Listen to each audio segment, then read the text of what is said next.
Водата во Гостивар се уште е небезбедна за пиење. Може да се користи само за техничка употреба, односно за одржување на лична хигиена и хигиена во домовите. За да се тргне забраната за пиење и подготовка на храна, потребни се 3 последователни исправни анализи.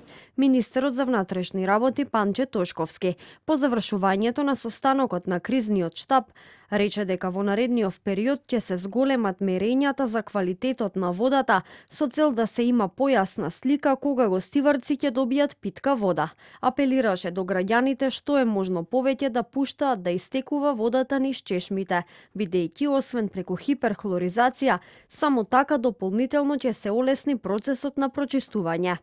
Се уште имам истата фактичка состојба од аспект на квалитетот на водата, односно немаме вода која што може да соопштиме дека е исправна вода за пиење.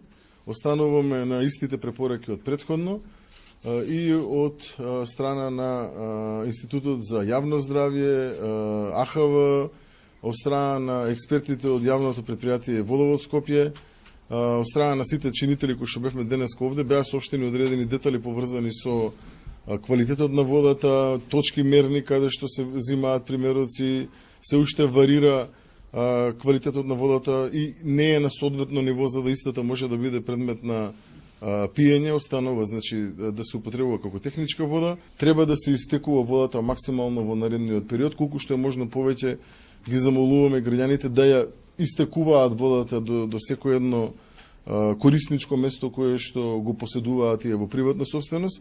Емилија Анеска од Скопски водовод за бактеријата Псевдомонас аерогиноса, која беше пронајдена во неколку примероци земени од водоводот во Гостивар, рече дека не е неочекувана. Објасни дека се појавувала од стоена и неисчистена вода во чешмите.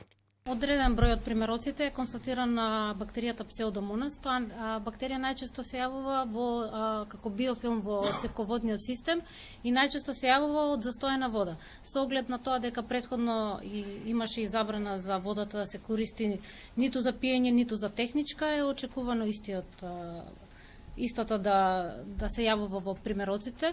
Затоа е и постапено согласно протоколите. Хлорот кај каптажата е качено малку на повисоко ниво, правено е во неколку последователни периоди испирање на водоводната мрежа и целиот тој процес ние го следиме континуирано како лабораторија.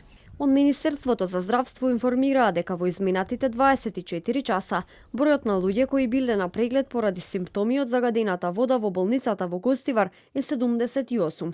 Водата во Гостивар е забранета за пиење од 17 јули, откако надлежните утврдија дека помпи 22 дена внесувале вода со фекалии во градскиот водовод. Од 19 јули е прогласена епидемија, а на 21 јули владата прогласи 30-дневна кризна состојба во градот.